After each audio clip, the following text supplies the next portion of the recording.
Chiltern Voice. Online and on your mobile. Your station. Your voice.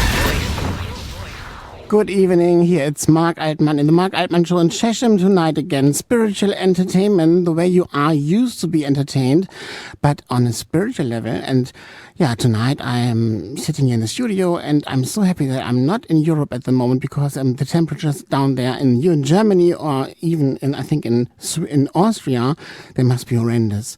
Around 40 degrees, and here in Chiltern, in the Chilterns was 18 degrees today. Wasn't it nice and cloudy, a bit sun, but not that much. And yeah, I could have a cozy evening. It's in afternoon, and now I have a great evening with you here in the studio. And the studio, I must admit, sometimes in summer, especially in summer, it is so upheated. It's incredible. So we have a ventilator here, but I can't put the ventilator on because then you hear this on the sound. So I'm sitting here with an open window, open door, and it's not hot even today because I thought, yesterday in Hamburg, it was 30 degrees, but here it's only 18. That's amazing. I love it. So, good luck with us, from the heavens also in regards to this. And, tonight I have a guest again, the way I always, or not always, but most of the time I have, special guests. And tonight it will be Alexandra Wenman coming in, with the title today. The topic is precious wisdom, and precious wisdom in regards to spiritual entertainment must be something with spiritual awakening, spiritual knowledge, spiritual wisdom. So she will share a lot of things with us, I think, and I will have a discussion about these things with her the way I always discuss and talk with my not clients, no, sorry, the guests here in the studio, the clients they were before. Okay, and now, I think after the next song, I will introduce you to Alexandra Wenman, and I think it will be very good, big stuff that we are talking about. I only say angels. Angels are very important, even nowadays, because in this world, sometimes the darkness has to be a bit brighter, and there are angels, they help. They really help when we connect to angels, when we connect our inner self to angels, and also find out that we are an angel ourselves, you see, on certain aspects. Then we can really change the world into a better. And we always do this, in sessions and in workshops. And now we also do this here on the radio, on Chiltern Voice tonight in Chesham. The Marc Altmann Show is helping you to connect with angels, with higher beings that help you to go through your life in a much nicer and much brighter way. Then you don't take loads of negative stuff anymore. That's serious. Okay, it's serious, but you don't go into it, you see.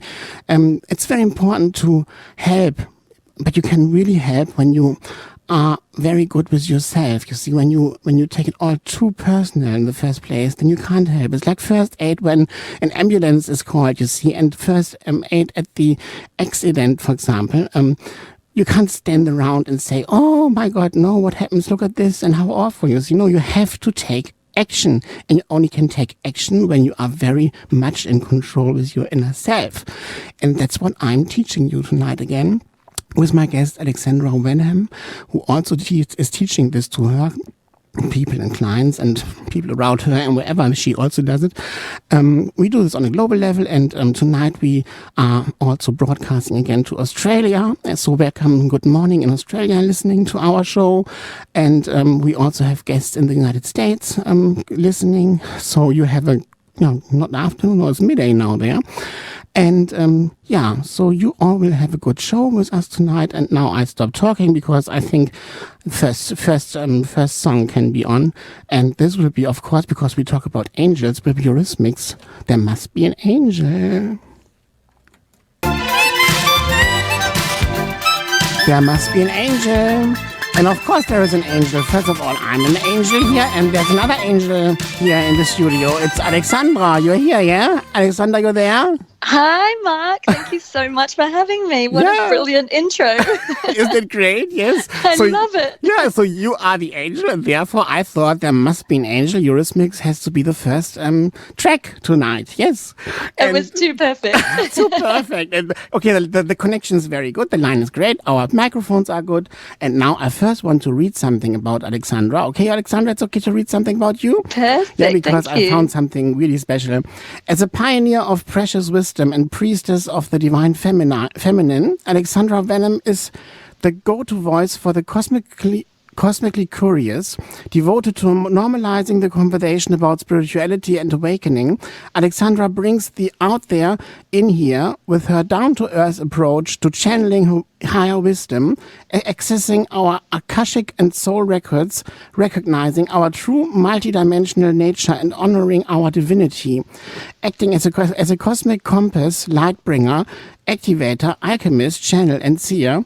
Alexandra facilitates deep healing and transformation by connecting you with your higher self and light guides, giving you access to your soul records and past lives, inspiring you to discover your inner magic, and lovingly guiding you to a deeper understanding of who you really are. A trusted author, speaker, healer, poet, and presenter, Alexandra has become to go-to expert and wise woman in a world that is awakening up quicker than ever before, I must admit. Preciously editor of a national holistic magazine. Articles by and about Alexandra have appeared in Spirit and Destiny, Natural Health, Now, Woman's Weekly, Chat, It's Fate, and Kindred Spirit magazines. Her collection of poetry, Poems of Precious Wisdom, is out now through Amazon and Barnes and Noble. Wonderful. And here you are, yeah? Here I am. Oh, bless you, Mark. This what was a lovely, only lovely intro. Yeah. Oh, thank you. It was only the introduction that I could give you, and now, I think it is so interesting because you are also a channel. The way I maybe am a channel. Or how do you do your work? What you're doing actually? Wow. Well, yes, I can already feel that we have a lot in common, my dear. And when you asked me to come on the show, I just felt so blessed. I was like, yeah, I love this guy. Great, thank you. So I started to see angels when I was very young, when I was a child, and I would see them sort of clairvoyantly. I've always been a seer, I guess a clairvoyant, really. I've always been aware of realms beyond this realm, and I think part of that is because I died at birth. When I was born, I had a very traumatic birth, and so I feel like I've always had a foot in this world and a foot in the worlds beyond, in a way. So it sort of came in very open, and as I grew, as you do, you get told that it's your imagination and you shut it down. And I'm sure many people listening to this now will resonate with that, where, when we're a child, we're very open and you start to close it off. And I guess it was school, and I was raised a Catholic, so, all the guilt and the shame of that, but I never ever lost my connection with the angels. And I used to see a lot of darkness as a kid as well when I was little, and I would kind of be able to see, I guess, the light and the dark in everything. And I guess I was seeing the truth, big levels of truth when I was very young already. And the one thing that would help me sleep at night was this prayer to the angels that my mother taught me at the time. So I always had them in my life. And then I moved to London when I was about 21. So, I mean, I'm giving my age away here, but we're coming up 20 years in the UK now. I grew up in a small town in Australia, and I went through a really, really deep, dark night of the soul at around 21 when I first moved to London. I remember being 14, though, and it's sort of 7-year cycles. I remember being about 14 and feeling spirit in the room around me. I felt beings around me. And I don't want to see dead people. I don't want to see anything. Can I ask you something there? Really great. This dark night of the soul for you in the age of 21, yeah? How can you explain this to our listeners, what the dark night of the soul is? So to me, whenever it's happened to me, because I've been through a number of these, it seems to be the way my soul wants me to grow. It sort of feels like the rug literally comes out from under you. When it happened to me, I moved to the UK from beautiful sunny Australia. I had a very blessed life. And it was like my life and all the carefully constructed things I'd created around myself just unraveled. You know, I moved here, I had no friends, I had very little money. I couldn't pursue, because of the visa I was on, I couldn't pursue my career in magazines, which was what I was working towards. So I ended up working in like telecenters and doing data entry, and I was cold and it was dark, and I didn't realize at the time that there was a lot more going on than I actually knew. And I now know I had had many, many past lives here in London. And in terms of the energy of London, it is a lot more dense than Australia. And I know that I was, but also trapped energies, trapped souls in some of the places that I was going to. And I was feeling the energy of lots of, I guess, old stuff, history. I was absorbing it all, lots of stuff, and being triggered. And did you already realize at the time that you must have something to do with that? I knew something was going on only after I'd been here for about 6 months, I think. I was having a really, really difficult time. I think I actually had depression because it was so overwhelming. I was so sad. But my great-grandmother, who I knew, she died shortly after I moved to London, and it must have been about 6 months after her death that she came to visit me, and I'd never had such a powerful experience, really emotional, and I just thought, you know, nothing's working out for me here. But I knew I couldn't go home. It was really weird. I don't think I was just being stubborn. I really felt like I was following my calling and being here. And now I know it was meant to break me open. But I had this visit from my grandmother, and the only way I could describe it is the love that she had. It was as though, you know, you're in the room with someone you love. Yeah. And can I ask you something there? When you compare your connection to the angels that you already have had from the very first beginning of your life, to this experience with your lovely grandmother there, what was the difference? It's very different because to me, whenever I've experienced angels, they're kind of not something separate from me. It's like, I mean, they are in a way from our 3D perspective. They're light beings that come in to help us. But whenever I've experienced an angel, there's been a kind of an integration with this light being. It's like they step into me, or I'm embodying that energy. So I feel it like a very high vibration, almost like a rush of love. That's interesting because the way I experience this is like angels are like fuel in a filling station. You can do diesel, you can do gas, you can do whatever. It's energy to carry on going. Absolutely, absolutely. That's the way I see it. It can be red, it can be blue, it can be whatever kind of color. In Orasoma, we also do the color work in language, and yes, they top you up. I mean, it does. It's like whether you see them as something outside of you or an aspect of your own higher divine self, which I do, and I see it both ways, rejuvenated on all levels. And of course, they have different aspects. So, and their names mean, you know, we're talking about the archangels, the Hebrew names actually mean what the angel represents. So, you know, Michael or Michael is God is my protection. Raphael is God heals. Gabriel is like God is my hope. So they all have those different aspects. Also my teaching, Gabriel, yeah, because totally, Gabriel and my purpose. Yeah. In the Bible, he also has told Mary that he gets a baby called Jesus. Then, yeah. Yes, absolutely. Or in the Quran, for example, no? Gabriel has told Muhammad what he has to write down there in the Quran. Yeah. Totally. It is. I see Gabriel very much as the angel that comes to alert and align you to your soul purpose, and really, really gives you that calling. It's like the angel that blows the copper trumpet and says, "Right, get on your feet. It's time to move and to yes." And then step into your power. You have Uriel to manifest it. Yes, Uriel. I work a lot with Uriel or Uriel to help heal emotions. There's deep forgiveness, trapped emotions, and stop being so hard on ourselves. And, you know, it kind of comes in at that spiritual healing level. Really beautiful compassion. What I really and forgiveness. like is this picture with the urn that is overflowing with the love of God. Yes, totally. Like this picture totally. very much. Yeah, absolutely. Okay, absolutely. so we have more after the ads. Yes, stay there, Alexandra, and we are back in a few seconds. Lovely. This is Chiltern Voice.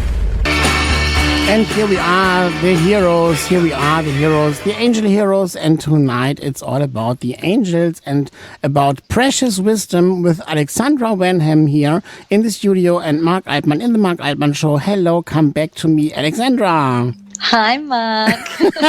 So good. So we just spoke about Great the archangels, about the archangel Uriel. We spoke about who's next. Then we have Raphael. Raphael, we already spoke about the healing angel. What was it? Michael, the protection, and okay. So what do you think about, or what do you get from Metatron, especially in our nowadays? Well, Metatron is known as the divine electron. The first time I experienced Metatron, I'd actually never heard of this angel before, and it came through in one of the very early days of me doing a workshop.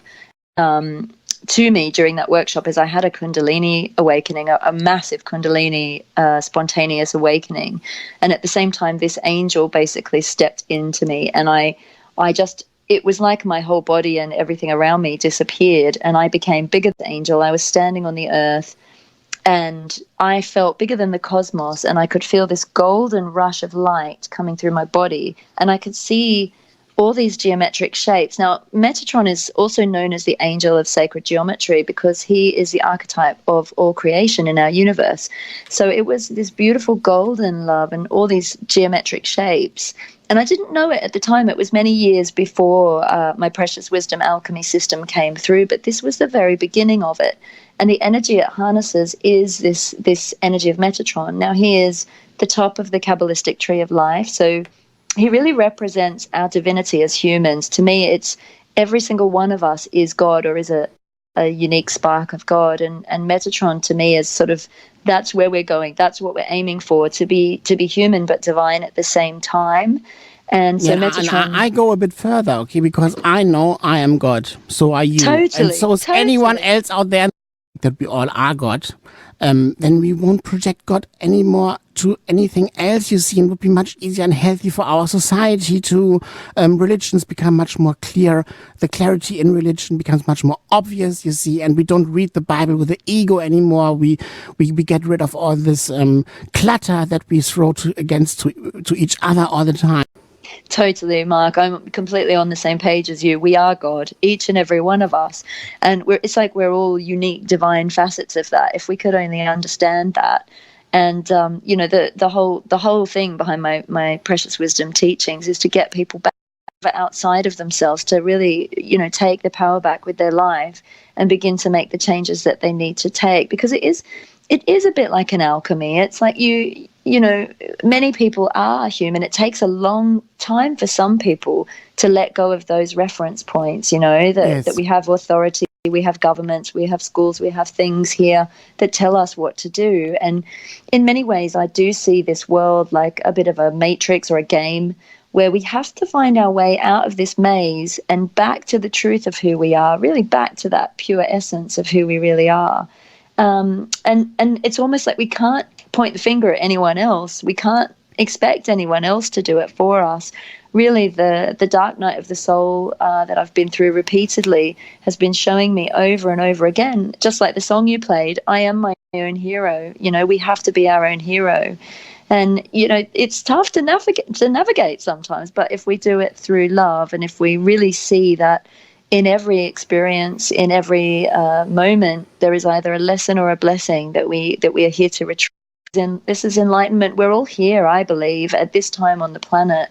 It's totally possible. I think also politicians already realize that this is not the entire answer, you see, to put people into boxes and all these things. But the other day I met Theresa May, and we had a lovely discussion about these things. In the end of the day, she said politics can't... They can't really do everything for people's life. You see, people also said that they have to get a certain responsibility themselves to get out there in the world and to really do what they think that they have to do there. And that's what I really like about her, for example. So true, because you know, as humans, people like to go, oh, it's that politician's fault or that one's fault or whatever. But from my perspective, we are the center of our own universe, and we're all Yes. co-creating this world together. Like anything in your outer world is a reflection of your inner world. It's as within, so without, as above, so below. And so if something's being shown to you, whether it's something scary or something beautiful, it's a reflection of something that's going on within you, because it wouldn't be shown to you if you didn't have that going on. So it's not about blame either. It's just about taking ownership and going, okay, what am I learning from this? Or what can I change? When you, for example, get the newspapers, okay, the Daily Mail, and all about projection, all the politicians in the world, they have so much to take on board in regards to this. I think it's not an easy job to do. Not easy Totally. at all. I feel for them. I don't think I would want to do that job, if I'm honest. Nevertheless, it is the same with us as a clairvoyant. There are people out there who think, oh, we shouldn't do what we're doing, even though we're doing what we're doing. But it's the same. So we also get lots of projections on board from loads of fortune-telling readings a long time ago, because I just felt that, well, first of all, there are so many timelines and you can change your mind in a second, and we can only read the energy in the person that's going on in that moment, and things could change. But also I feel like, you know, it can open you up to blame. A lot of people do kind of expect us to wave a magic wand and fix them, and it's not up to us. We're just here to facilitate. Never can do it, yeah, you see, totally, but in the end of the day, the best teaching is to teach people how to use the magic wand themselves, you see, and therefore I think it's important, we have to talk about these things. It's important because, of course, we all want a certain kind of magic, you see, but therefore we have to actually get in contact with the magic ourselves within. Absolutely. Well, to me, that's what precious wisdom is. Yes. It is the magic wand that sort of teaches people. It's sort of like an attunement and an energy healing system that works on sacred symbols and sacred geometry. And it brings together, it's actually science. It actually bridges the world of spirituality and science. And I've been studying a lot of sort of quantum physics and vortex mathematics, the golden mean or the divine proportion. And all the symbols are based around these mathematical equations. And so it's the bringing together of the counter forces of the feminine and masculine. It's sort of like centrifugal force. But the attunement is amazing, because if you do it's a simple 8-symbol attunement with mudra, and the intention is just looking at what's good or bad, right or wrong. It basically opens this new field. It's like a field of the highest potential. And it's the meeting, it's the transcendence of duality, and the sort of meeting of those divine feminine masculine forces within each of us, because we all have that in order to birth the divine child that we are. I think nevertheless, to have a look down there on the ground, you see, in regards to our ego, because also those higher energies, we can also read them with the mask of the ego, and then we become psychotic, you see. It's very important to say this. And otherwise, I can't take responsibility for this, doing a radio show like this. This is the way I'm doing it, if I was not to say this. So it's important to understand that the high wisdom that you and I talk about, in opposition and also in connection with the self, with the low self, or the little self, we say, the whatever kind of self, or whatever ego self, it has to be transformed. Otherwise, we can't really open up for the higher goods. Totally. And it works the other way too. Like I know in my own life, I never sort of went into, oh, look at me, I'm amazing, I can channel. I more wanted to hide from it, and I was reluctant to do it because I felt like a weirdo. I felt very small, and I often got bullied when I would try to talk about it. Even after I came out with Precious Wisdom and came out as a channel, I lost friends, and I think originally they were a bit concerned, and oh, what's wrong with Al? Because what I found is if I ever get too big for my boots, and I did, like I was the editor of a magazine, and I put a lot of importance in my title, because I did get to meet a lot of people who were quite big names. I also worked for a celebrity magazine at one time, and if you start to attach too much to those titles and those accolades, it never works for me. I always find that that's when the universe really pulls the rug out from under me, and things that you can't, I'm going to get emotional now, but it's almost like you can't go through something really, really difficult that floors you and still be up there going, look at me, I'm amazing. You know, we are meant to see ourselves as amazing. We're meant to love ourselves wholeheartedly.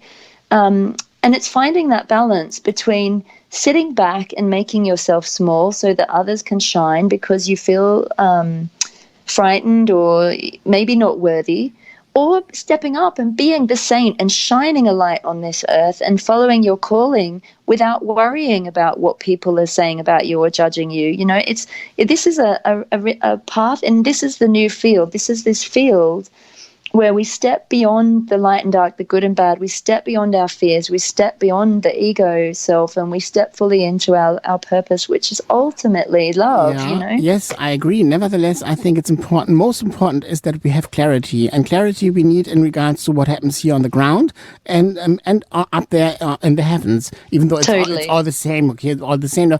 Nevertheless, this clarity is most important. And when we have the clarity, then we can also have a radio show the way we do it, for example, and we talk about these things the way we do, and we have the power to talk into the microphone, you see. So we need a certain kind of ego, otherwise we couldn't do this. I think if we only were to sit here, say, oh, we're all enlightened, we don't know what we don't have to explain anything anymore because you should know this already, they're out there, then nothing really would happen. And that's what I also like about our work here, what we are doing now.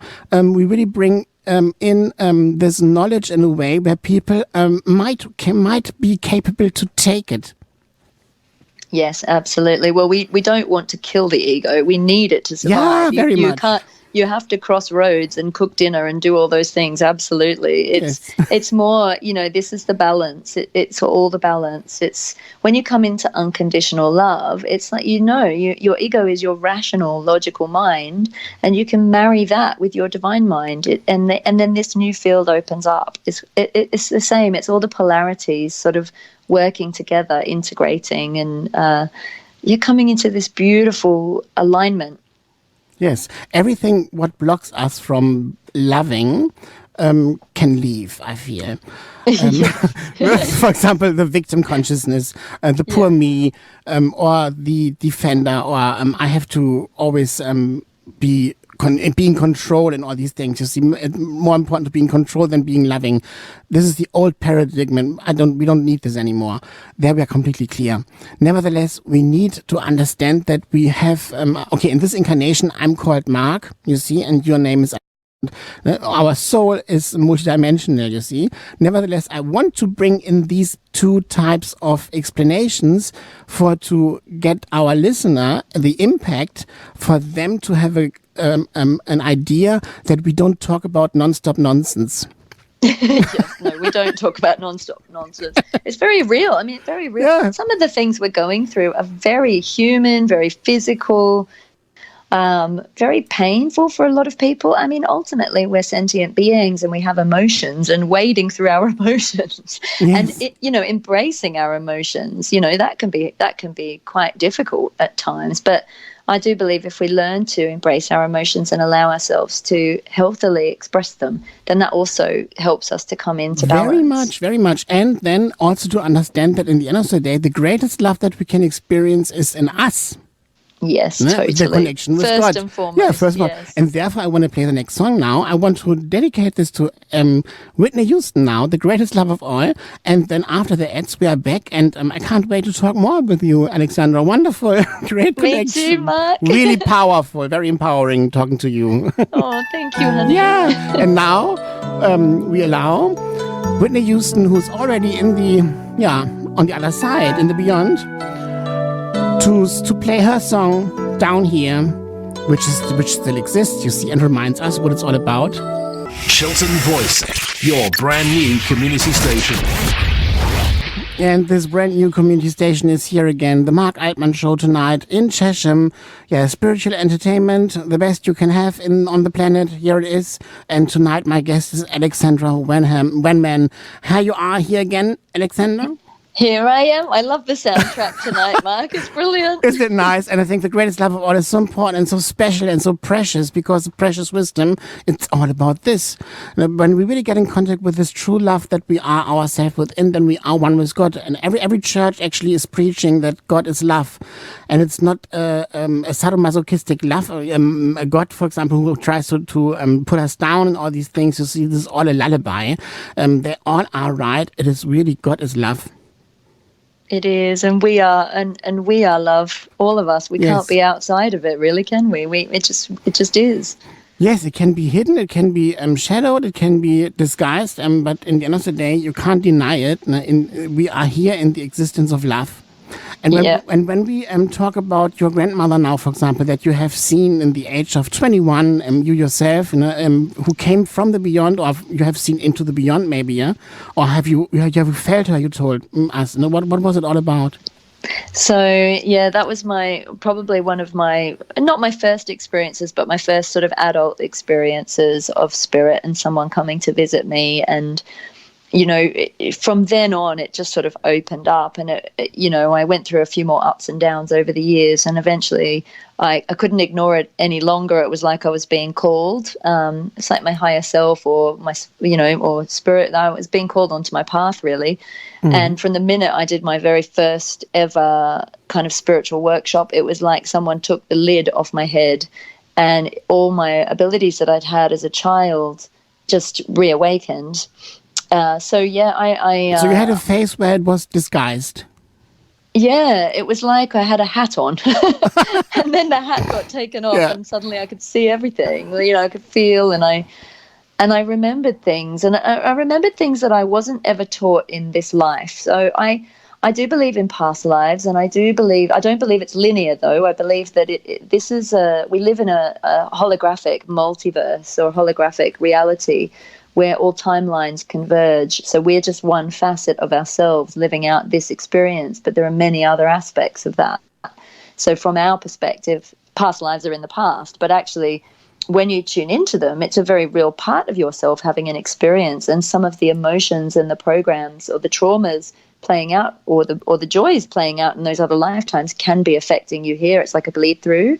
Now, I find that when I can see, as I started to be able to see into this sort of holographic map of what the afterlife and the universe and everything looked like, I actually found that, you can be having an emotion here, or you can have an ability here that you probably didn't learn here, that you've somehow reached across. And as your vibration raises, as you come more into love energy, you're thinning that veil. And so abilities that you have, like gifts that you already have, that you've already taught, it's your own ancient precious wisdom starts to awaken. And this is the other thing that this system does, is that it almost accelerates you into your own gifts. I don't know, for example, for myself, that my clairvoyance comes from past lives. I have already worked on my clairvoyance for ages. Totally, me too. And I think a lot of us, many people listening too, probably came into this life having already been high priests, priestesses, magical adepts, people who'd studied healing and science and knowledge back in the day, alchemists, and we're just re-remembering our ancient wisdom. So I see, everything that happened to me was leading me to channel this I call it an alchemy system, and to bring that through to be a doorway to help other people rapidly accelerate into their memories. For example, I used to be able to speak telepathically with animals and plants and insects when I was a child, and this is all reawakened in me now since I started working with precious wisdom. I have visitations from animals. I connected in India on a recent trip to a beautiful tiger called Fater, and he was the biggest tiger in that region. And he appeared to me the night before I went on safari, and he said, "You're going to see me tomorrow." And he gave me a message, which I've actually put up on my YouTube channel. But he spoke so clearly, and when I saw him, I was crying my eyes out, because even though these experiences are so profound and so real, as humans, we need evidence. We want to know that, what we've seen is actually happening. So I was like, I can't believe that actually happened, even though he sort of came through and said, I'm going to show myself to you. And I've seen, other videos on him, and everyone says that he's the most aggressive tiger. He's the oldest, he's the biggest. but also he's the scariest. They don't usually go near him, and he doesn't normally show himself that easily. So for him to appear, and he was there with a female mate, was extraordinary. And then at the same time, I was recently in Bali, and I had ancient primordial trees, like really prehistoric trees right in the middle of the jungle, giving me messages and speaking to me. And, this is how I see the universe. Everything has consciousness. And when we talk about, keeping it grounded and keeping it real, I think it's important that we don't close off from the magic, because I do believe that actually our magical abilities are part of our very birthright. And I believe that everyone is a healer, everyone is psychic, everyone has these abilities, and we've just forgotten how to use them, or we haven't exercised them, we haven't tapped into them. But it's totally capable for everyone to become their own healer and their own seer and their own mystic. And as we start to see the evolution of humanity, which is it's so exciting, but it's also like, it's like, wow, it's actually happening. I'm seeing so much evidence of it at the moment. It's really intriguing because I'm seeing. Can you explain this a bit more with this evidence thing? Because I don't know what you mean evidence. Okay, but what does it mean to you? So when he appeared to me, I often see, like, if I have an experience with spirit where I have like waking visions, where a being or a guide will appear to me and will give me a piece of information, or tell me that something's going to happen, perhaps, or something that I need to know. They're very real, almost embodied experiences. So the energy in the room completely changes. I can clairvoyantly see, or sometimes even physically see, the being. And these are loving light beings that I connect with. But they'll always give me like a sign or a symbol to work with. Like I'll often say, how will I know that that this is real, that this is true, that you've seen me, that you've visited me? And they'll give me a little symbol or a shape or a gift in my mind's eye to know them by. And then usually afterwards, in the coming days or weeks, I will see that thing somewhere in my physical reality. So, for example, a lot of people know that angels leave feathers as calling cards or coins. I often get symbols or logos. And now I understand. You mean you want approval from the material plane, from what you experience on the spiritual plane. Totally, physical evidence that really shows you that you're in alignment. Mm-hmm. Yeah. Only question: why do you need that?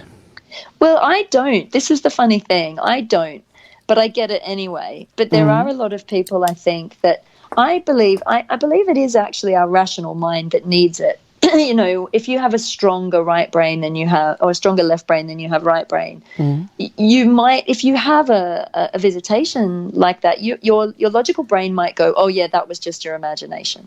Well, first of all, it is your imagination. You're working with your imagination. And if we don't use our imagination, it doesn't really happen. Like when I'm teaching channeling, I teach people, use your imagination, work with it. Don't block it out. So it is your imagination, but your imagination is the doorway to that higher consciousness. So I don't need it because I've had these experiences all my life, and I've learned to trust them. I've learned to work with them. I've learned to discern what it feels like to have a beautiful, loving light being appear to me, or a dark energy try to come in, and I know then to stop it. So I've been put through my paces in all these ways, but it's still nice to get the evidence. So I get the evidence even when I'm not asking for it. But when I'm teaching it, I show people how to ask for it. Because I experience, for example, myself, that evidence can also be from a darker channel. Because whenever we evidence itself, you see, on a certain level, must not come from love. No? Because when you are wonderful within, you see, with yourself, with God yourself, I think you can't really find any evidence of what love is all about. You see, it's an experience. Need to feel it. It's an experience. Yeah, you have to feel it. You know it. It's like an inner knowing. Like I know, for example, that's what I was saying before. We're feeling beings first and foremost, and you might, like, I've dealt with false light beings and trickster spirits. You might actually have a beautiful clairvoyant image, something that looks like an angel come and visit you, and it might look right, but it's really, you must become really discerning and really acute with your feeling vibration and your knowing, because if you have a feeling that is off in any way, like I now know if something is off in any way, then I immediately say no, I send it away, I close down. I have protocols that I go through. Yeah, and I know, for example, myself, the biggest evidence and the only evidence that you can have is the feeling within. But yes, it's not. totally. It's never in the outer. It's never in an animal that comes across to approach me, for example, or it's never in a person who comes approaching me. It's always in my inner. And when in my inner, I have this absolute opening and clarity. You see, this is my normal state of beingness. I'm the luxury queen, unique in regards to this. You see, this is my normal state of beingness. Whenever something comes in that tries to diminish this state of beingness, then I know this is not from God. This is something else. It's so true. Well, you know, it's not always something else, but I do find that you'll have the feeling. You need to have the feeling and the knowing first and foremost, and that's what we need to hone. But you can have evidence in the outer world that will back that up. You know, I'd say don't rely on just like the image or the sign. You must go within and tune in and see if it's right. It's a lovely top up, but it's never the core issue. It's never the core essence of it. True. So it's like a lovely acknowledgement or whatever, but we don't have to take it too serious because then our ego is involved again. And only in getting the information, I think, we should really leave our ego behind. In expressing us with our ego, ourselves, this is absolutely okay. But in getting the information, the pure download, I think ego should not be involved. Therefore, I'm so... it's so precious, and I'm so I want to be very precise with this all the time. You see, it's very important for our listeners to understand it. Yeah, that we don't want to talk about cookie land. We really want to talk about expressing and experiencing yourself in your spiritual terms. Yeah, you have to be. You know, it's the energy of it is like a state of total unadulterated bliss, and. Yes. It's like you're radiating utter joy. This is what you're embodying, Mark, tonight. I can feel your joy. It's amazing. You too. Yeah, we both. Yes, it's a very good connection. After the ads and after the news, we have more, Alexandra. So stay there, and our listeners stay there. The first hour now is over, but the second hour is just ahead. So stay Wonderful. there. Thank you, Alexandra. This is Chiltern Voice. Online and on your mobile. This is Chiltern Voice. And this is Marc Altmann in Chesham here in the Marc Altmann Show again with Alexandra Wenman. Hello, Alexandra. Hi, Mark. The second hour now, and we have so much to talk about. Isn't it amazing? So you also do... You operate on regressions or on past life regressions, yeah? I don't do regression, but I have the ability to see past lives. I can see into other realms, and I can see other beings and other dimensions, if you will. Mm-hmm. When I work with one-on-one clients, it's a very holistic, multidimensional approach that I take, and every session is unique to that person because every single person is different. So it depends on what their intention is when they come for the session. But oftentimes the whole point of the session is to get to the core or the root of any issue that they're coming to see me about. And sometimes we can look at what's going on in their childhood. Sometimes it's emotional. Inevitably, it's emotional. But I can also see if it started in a past life. And I'm often shown what the past life story is or program is or issue is. And we can look at if they've brought through any outdated beliefs or contracts or even emotions or traumas. And that traumas can sit in the etheric body. So you might, if you have an illness or an injury in this life, sometimes it can actually track back into the past life. And we can have a look at, a lot of women, for example, not all women, a lot of people working in spiritual work have issues with their throat chakra. And I'm sure you're familiar with this. A lot of us, we almost make jokes about it now. Oh, yes, the old persecution when I was beheaded back in that past life or hung. Or, I'm done with that. I've done it. Yeah. Done. Yeah. So it's That's good. but I get to see these past lives, and sometimes they come through in really minute detail, and it's quite interesting because it's almost like watching a film. I've also done quite a lot of regression on myself. Like I do have a close friend, Lorraine Flaherty, who's a past life regressionist, and we often go flying together. You know, she counts me down. She'll be the one kind of taking the notes and guiding the session, and I'll be the one seeing what's going on. And we've done a lot of these joint sessions. Even in our work for the planet and for humanity and things like that, we work together in that way. And do you do this work for yourself and because you feel you have an issue and you have to work on something, or do you do it only because I feel like I sit down and do it now? Sometimes it's because I want to work through something and I want to see where it started and work through it. But most of the time, it's very spontaneous and it can be triggered by an emotion. Sometimes they come up when I'm just getting into bed at night. If I've been sort of feeling a bit off or something, I might just kind of go, oh, what's going on here? I usually do precious wisdom myself as self-healing before I go to sleep. And so that will sometimes bring something to my attention that I need to look at.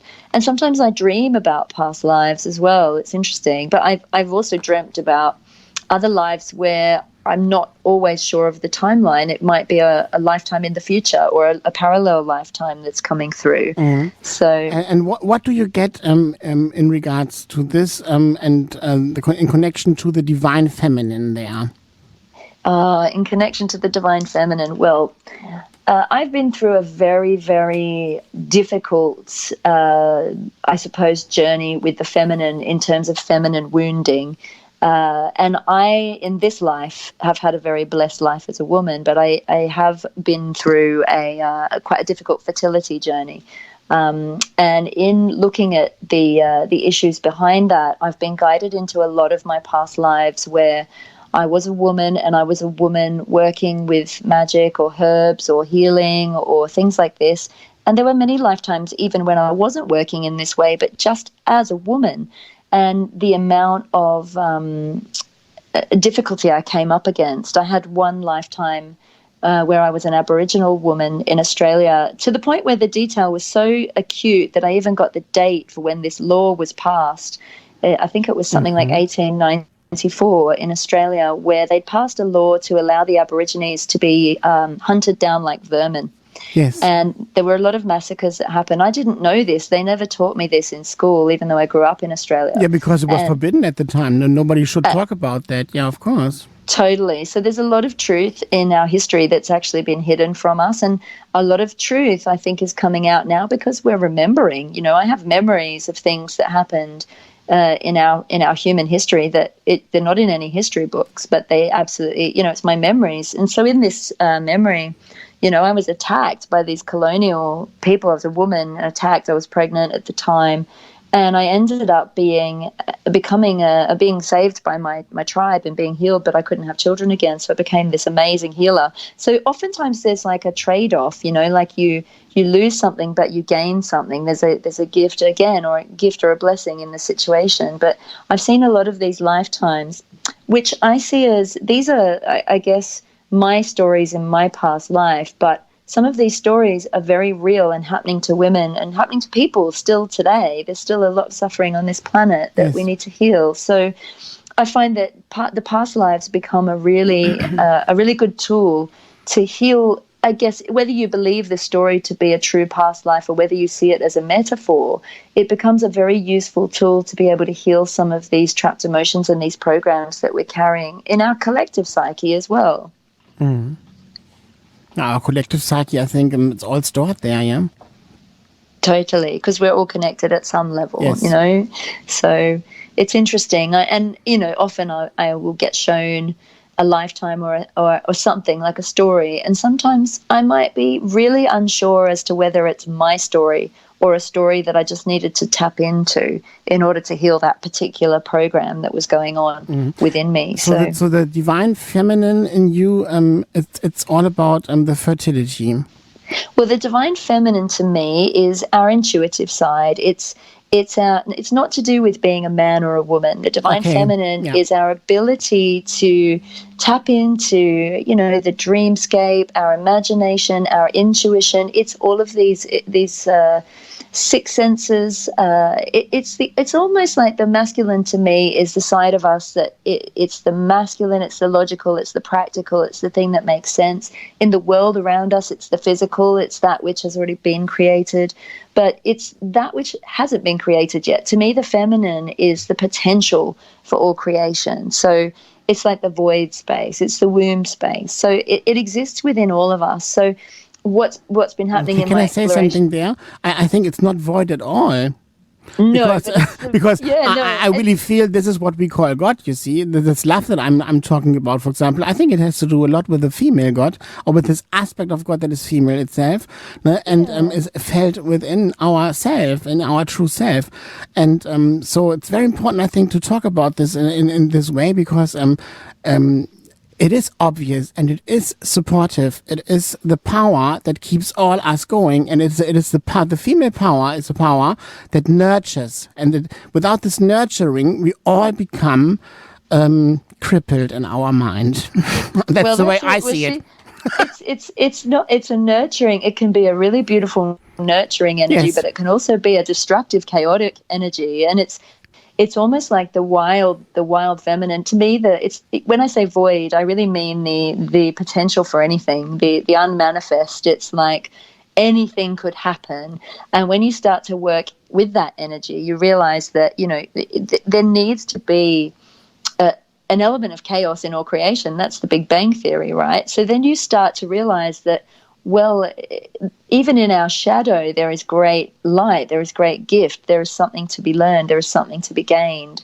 And it's part of the miraculous to look beyond the logical and move those reference points, move those goalposts. If we always do what we've always done, then we'll always get what we've always got, right? So we need to be willing to stretch our consciousness into the realms of the unknown and into the realms of things that we might have thought impossible, but we might think, oh, that's not possible.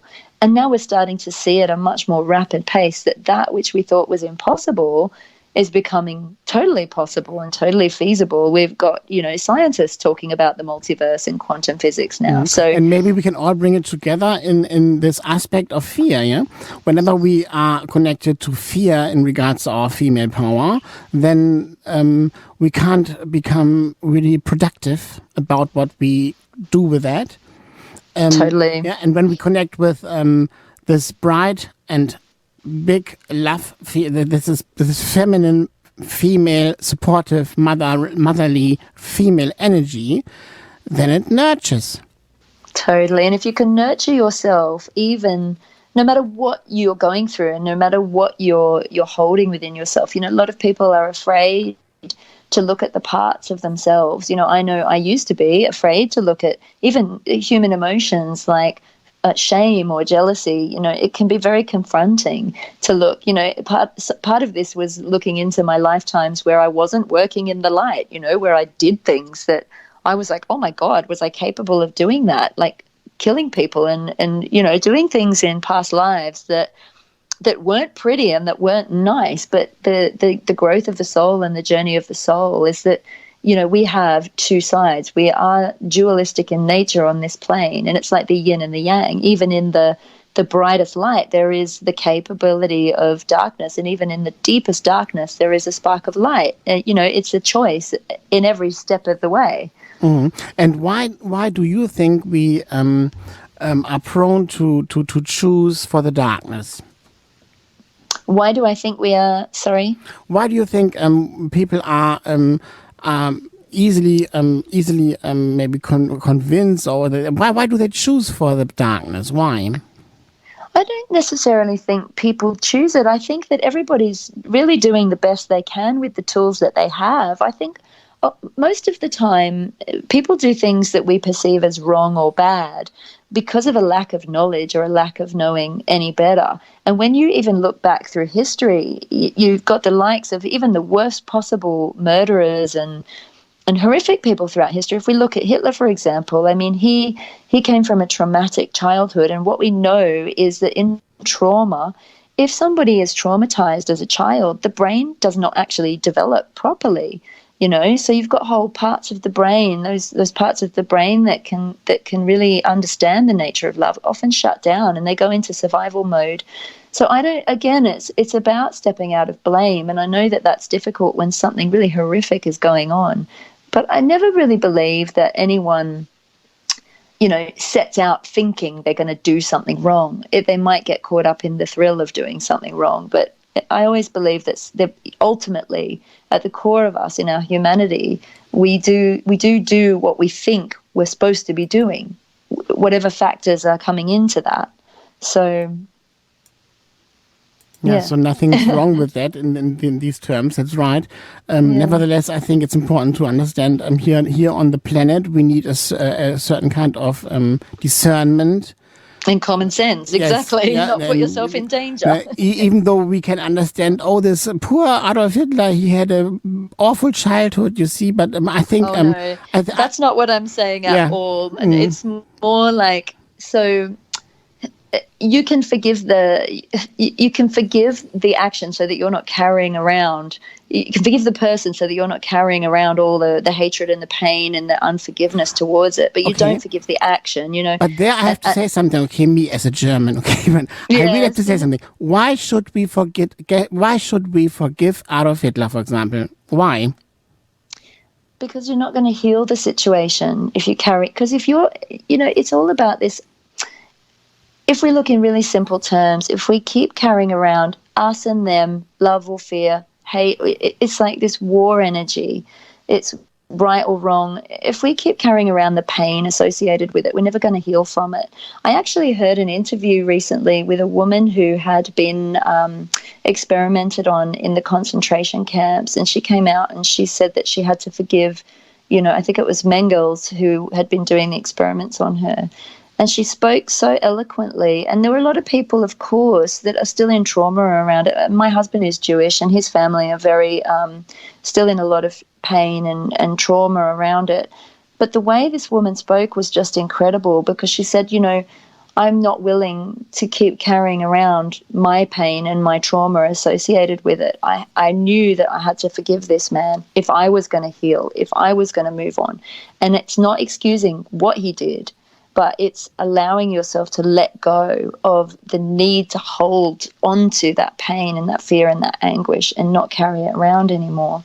So really, forgiveness is not just about allowing the other person to make amends. It's about healing yourself and really allowing yourself to, that's a hugely, hugely courageous thing. It takes a lot of power and strength to forgive somebody when they've hurt you, especially someone who's killed people and done this. But I do believe that on this earth plane, as I said before, we're all connected, and therefore we are all accountable. And I see people who...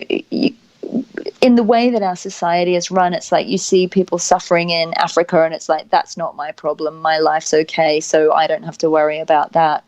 But like attracts like, and the energy we put out creates more of the same. So I believe we do need to be starting to be accountable on some level for everything that goes on in our greater world and start to really forgive what goes on. I don't really watch the news, but when I do, the best course of action I have is, rather than get caught up in the drama of, oh my God, another stabbing in London, what I do is I go within and I go, what response is this triggering in me? Oh my gosh, I've got fear coming up. I need to heal the fear in me in order to heal that outer program. And I use the Ho'oponopono prayer quite a lot with things like this, and I show people this as well. It's often simpler to, because we're not here to run around trying to heal everybody on the planet. The best way to do it is to go within and look at where you can transform yourself with a view to helping the collective in that way. I see it this way. I would not talk about forgiveness, okay, in these terms. I would talk about, can I let go of the pain now? Yeah, and I stay in my clarity, and I have a revolutionary awareness what comes up next here in front of me. Yeah, you see, it's important to really become aware that there is something out there which can come in all the time. Okay, maybe we need this as a mirror or whatever, no? And we can look at it or we don't. Nevertheless, the word forgiveness, I think, is, to me, it's the wrong expression. I think people have get confused about what forgiveness ultimately means, and it doesn't excuse wrong behavior. It doesn't excuse bad behavior.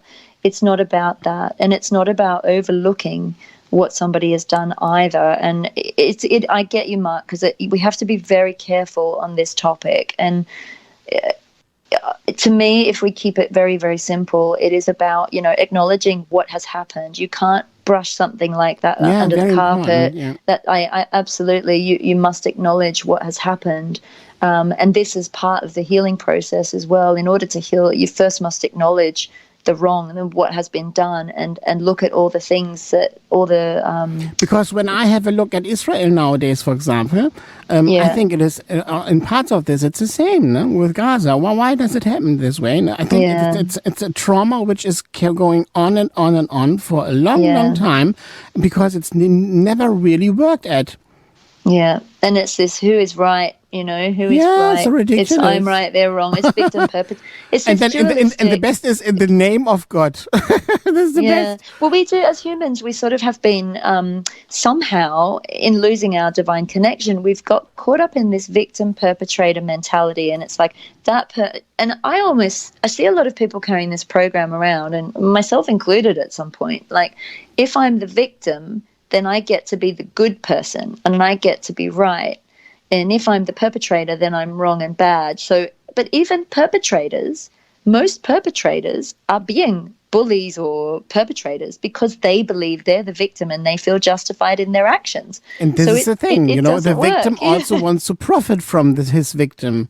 Totally, totally. And then they become the perpetrator again. Yeah, there's so many facets to it. And again, as I said, we're all unique, and every case is absolutely unique. And you have to be very, very careful, especially if you're working with a client that's in very, very deep trauma. We also have to be careful that we don't jump in and try to fix that person, because in giving advice or in trying to help, we can actually push that person deeper into trauma, and they can feel unacknowledged. So I feel like the first step toward healing is about acknowledging what's happened and being heard, and really being allowed to express what you're feeling. Yes, but I think it's also important to speak out loud the way we are doing it now, what the truth is all about, even though people are still miles away from this, you see. But I think it's important that one has to talk with clarity and to say it the way it is. Yes, totally. I have an example of this, actually. So if we look at the 5G, the 5G broadband that's going on at the moment, I put a video out on this last week because they have switched 5G on in my area, and I'm quite a sensitive person, so I've been feeling the microcurrent of this in my body, throughout my body, in my teeth, even in my chakra points, in my third eye.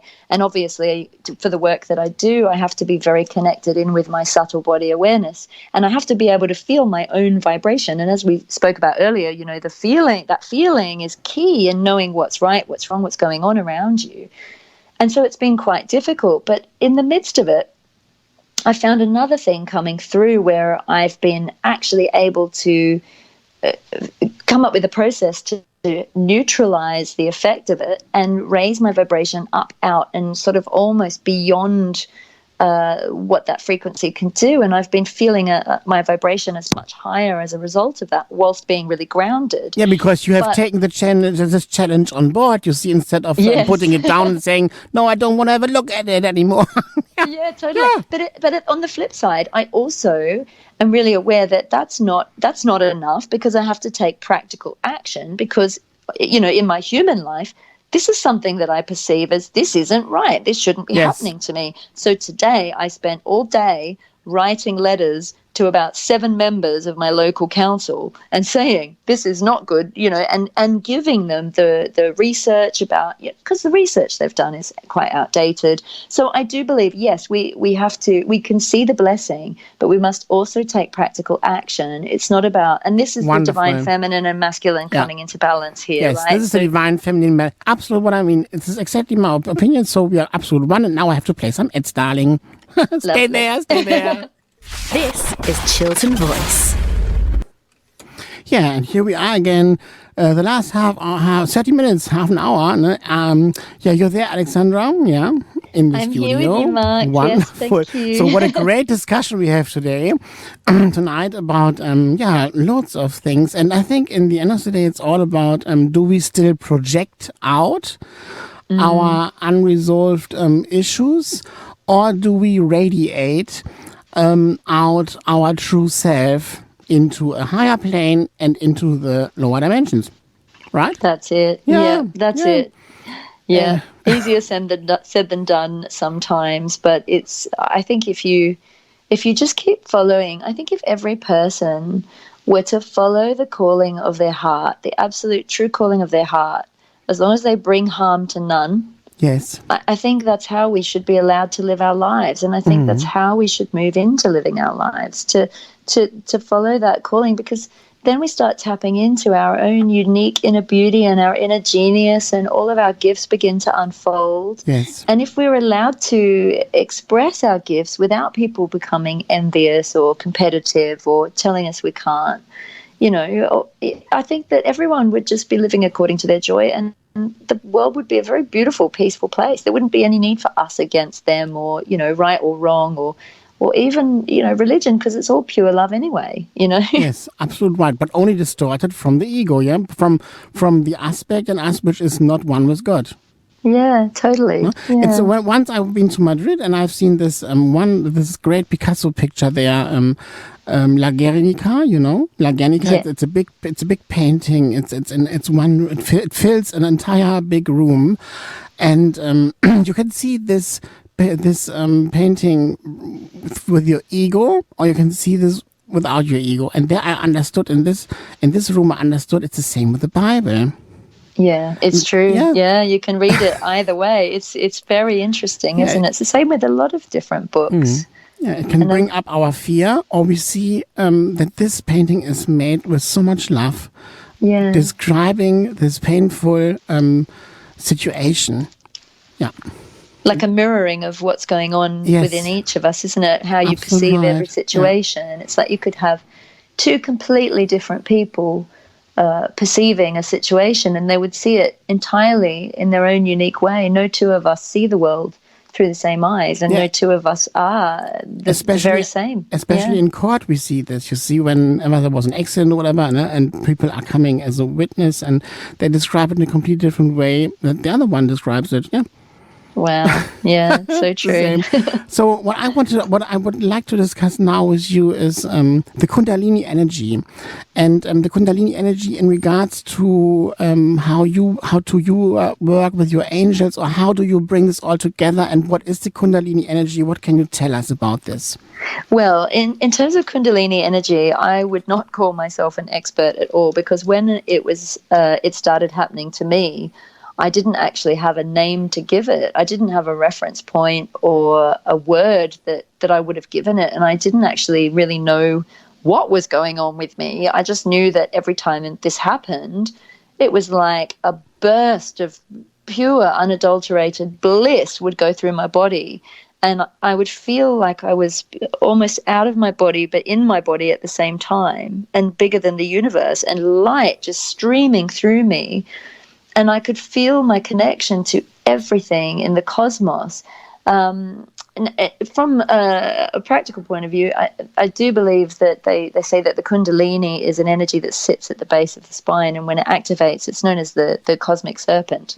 And when it activates, it travels up the spine and then out the top of the crown of your head. And that's exactly how I would often explain or describe this rush of energy that I would feel. But I think I've had more of these experiences than I even knew about until even recently, because some of the electricity I've been feeling in my body as my vibration has been raising more and more, is this sort of divine electron energy, which apparently can be a symptom of Kundalini awakening. And I often will feel my vibration.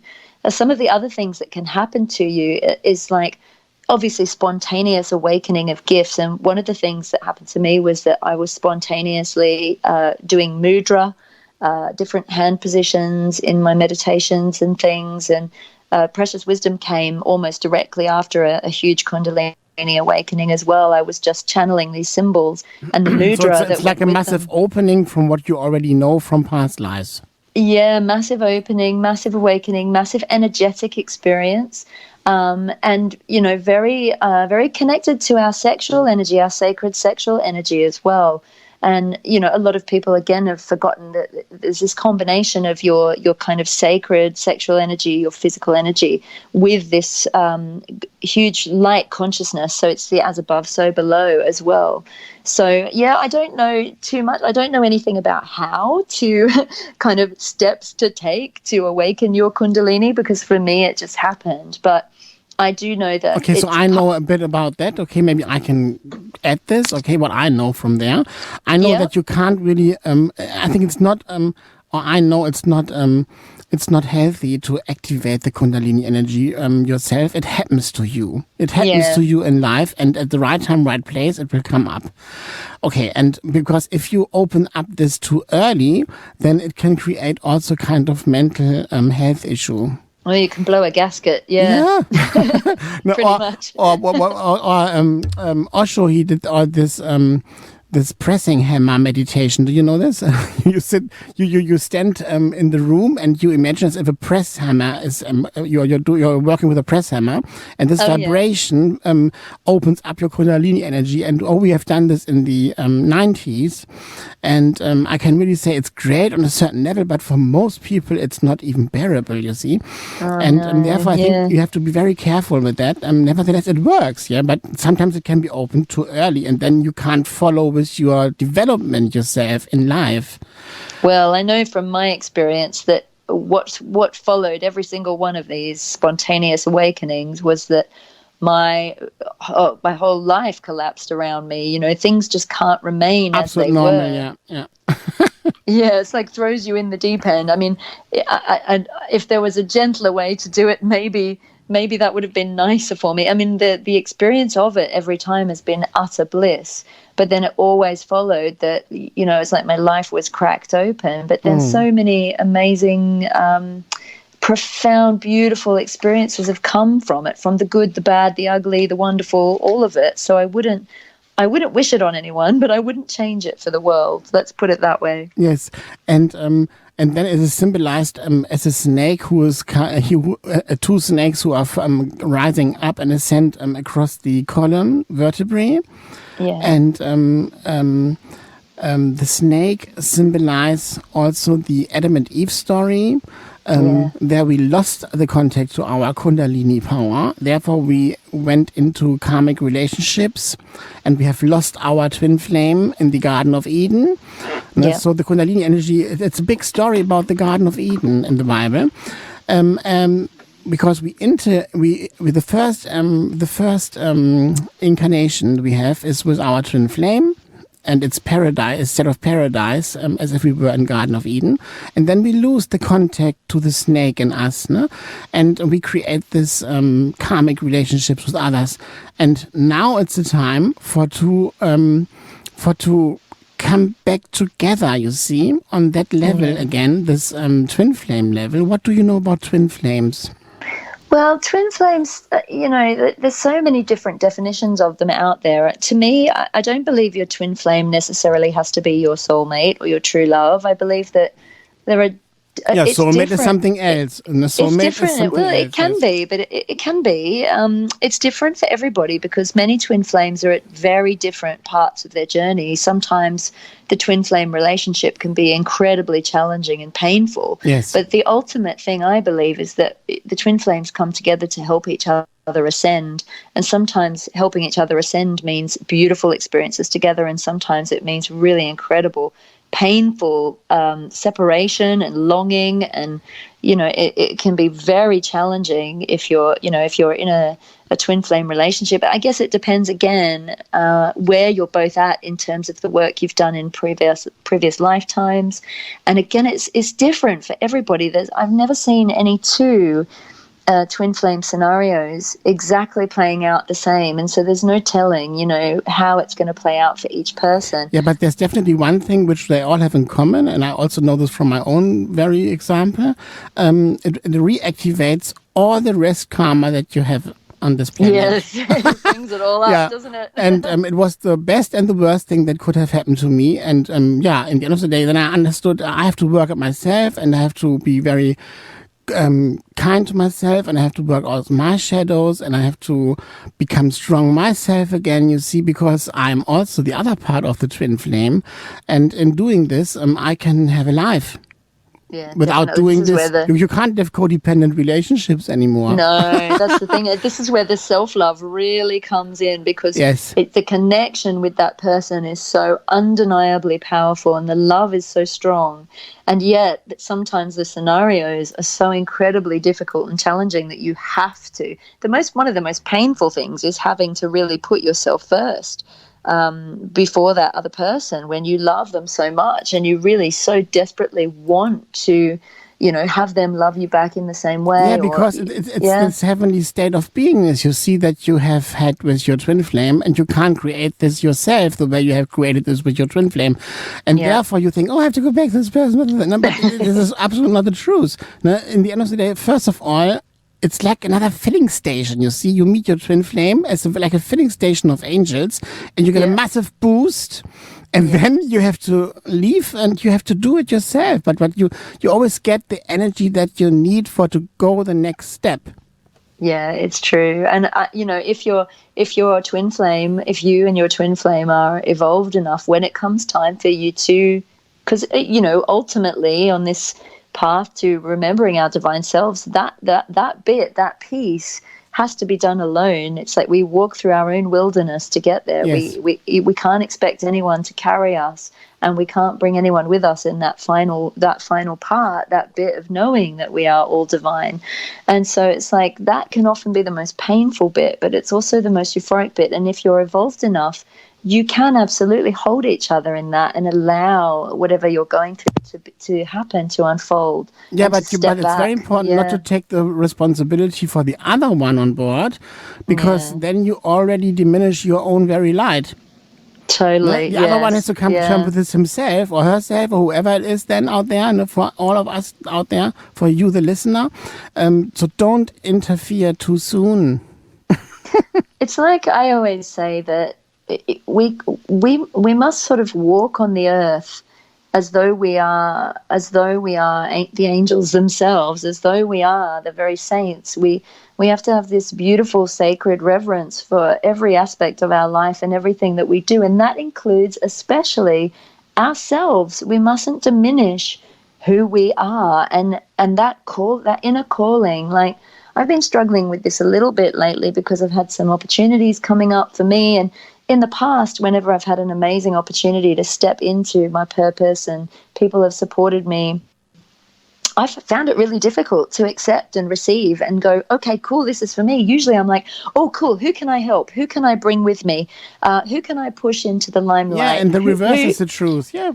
Yeah, totally. And that's been part of my kind of, I guess, my codependence with, various people over the years. But it's like now there are situations coming in, and for precious wisdom and for my soul purpose, I'm having to take the opportunities and literally say, this is for me. I've earned it. I've asked for it. I've worked for it. Thank you, universe.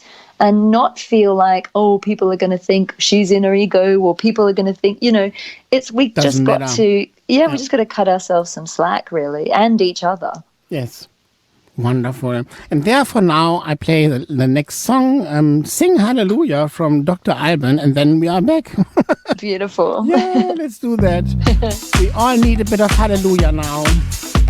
So sing hallelujah. Chiltern Voice, your brand new community station.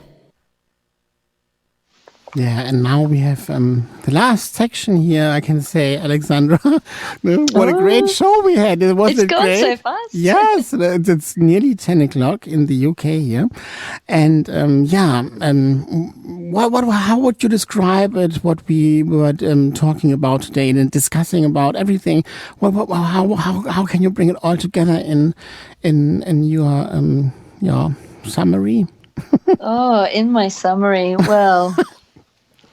Life, love, the universe, right? It's I think it's simple, really. I think we overthink life quite a lot. I do. I think if we simplified our lives a little bit more, came back to nature, came back to joy, really went within and listened to what each of us needs in our own unique way, and allowed that gentle inner voice to guide us a lot more than what's going on in the outside world, I think that we would all be a lot more fulfilled. One thing I think that we are returning to on earth is that we're remembering our gentleness, and we're remembering our innocence at the core of us. And at the core of us is that pure, innocent spark of light. No matter what programming is going on, no matter what we've been through or what we've put others through, at the core of every single human being is the divinity, is God. It is God. Yes. And if we just remember that, and we come back to remembering that in every moment, we come into a state of trust. And in that state of trust and that inner knowing is that nothing that is for you will ever pass you by. You will always be aligned to where you need to be. And everything that is happening to you is not happening to you, it's happening for you. For you, very good. Yeah, it can actually be. If you look at every moment, which I do, every moment, everything that happens to me or around me, and I say, what am I learning here? I'm finding it much easier these days to just reach in and extract the gift without going into all the drama around it. And believe me, I used to be a drama queen. I've been a very emotional being in my life. But through precious wisdom, and I use it every single day, this attunement to support me and to align me and to bring up, it brings up as well. It brings up shadow. It brings up stuff that hasn't been looked at yet. But if we can look into that shadowy part of ourselves in any situation with grace and with that knowing that this is happening as a gift, then we can never go wrong. And then we understand that all our interactions with every being, with every human, with every situation has on some level been agreed at soul level that we've come here to learn. And I don't believe that we're meant to reincarnate necessarily. Like, I believe that every soul is divinely perfect, and somehow we've got caught in this cycle of reincarnation because in the misguided belief that we're somehow not good enough to leave, or we're not, we've got to keep learning, So I think once you realize, once you step into that pure place of, we'll call it enlightenment, of really embodying, because it's not just about knowing that you are divine, it's embodying it, it's walking the talk and being the light, embodying it, bringing it into every moment, every aspect of you. I then believe that, you can step out of the cycle of reincarnation and then have the choice as to whether or not you want to return. And I think some of us have. We've chosen to come back. We it's like, all right, let me go around for one more round of the enlightenment show. And I think it's important not to forget that, you see, because sometimes when we're in pain, then forget that it was our own choice. But the second that when we remember, it's our choice, and our we have agreed to this, then it's already much lighter. Yeah, totally. If you do, you remember, right, why did I come here to learn? So sometimes we could tear our hair out. Yes. But then once you come through it, once you get the gift from the situation, you go, oh, right, it all makes sense now. Yes. And often the voice in our head isn't our own voice either, like the critical voice. Maybe it's come from childhood, maybe it's come from another life, maybe it's something that somebody said to us. The critical voice is not always our own. It's just part of our programming. Or maybe the energy level that we are connected at this very moment then. Yeah. I tell you, I believe that, where in our society, it's often been the innocent, the ones that are gentle, the gentle. We hear, the Bible reference, the meek shall inherit the earth. And I do believe that's true. I think that we are starting to now actually sit up and listen to the children and the people that are the ones that are more gentle, more kind, more loving. We need it. We absolutely need it. Yes, we do.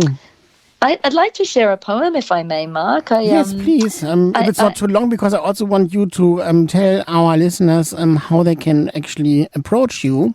Oh, brilliant. Yeah, it's very short, but I feel like it kind of sums up this this simplicity, really. Yes, it doesn't have a title, but it's from my book, Poems of Precious Wisdom. And it goes, I need gentleness like oxygen to sit still, silently, in serenity, and recover the vital parts of me, remembering humility, surrendering severity, returning home to me, so I can breathe. I can breathe. Just breathe. And I think that sums it up. If we just sit in our center and breathe, we can get through anything and we can find the gift within. So that's from my book, Poems of Precious Wisdom. And if people want to get in touch with me, my website is just my name, alexandrawenman.com. I also have a YouTube channel, The Alexandra Wenman Show, which I must get you on, Marc. I'd love to have you on there as a guest. Mm-hmm. And I'm on Instagram, Alexandra C. Wenman, but all the links will be through my my alexandrawenman.com website. But thank you so much for having me. What an amazing evening. Yes, and maybe we will have another show, no? Yeah. I would love good. that. Yes, I would love that. perfect. I had loads of fun. Yeah, I really enjoyed this evening very much, and it was so good to talk to someone who also is working so professional. I really like that. And I only can say thank you very much for doing this lovely job. Very good colleague. Thank you, my darling. Yeah, I love it. Wonderful. And okay, now I want to say goodnight to our listeners. And we both say goodnight to our listeners. Thank you, everyone. And good morning in Australia. Good evening in South Africa. In America, they have a lovely afternoon. And we are back on the 7th of August. I'm back on the 7th of August. I have a little summer break now. July, I'm in Europe and family. And I think it's important to also go back to the roots. So 7th of August, I think, will be the next show. Until then, I say goodbye and don't sweat too much in summer. Okay? And Alexandra, do you want to say goodbye? I just want to say thank you so much, everyone who's tuned in and listened, and just to remember to really just love yourselves. Go love yourselves without abandon and really follow the calling of your heart, because it's the path to true fulfillment, and you all deserve it. We all deserve it. We all deserve it. Absolutely right, yes. Hey, wonderful. Thank you very much for this lovely show. And Alexandra, good night, and thank you very much, and see you soon. Bye-bye. See you soon. Bye. Bye. Chiltern Voice. Weather.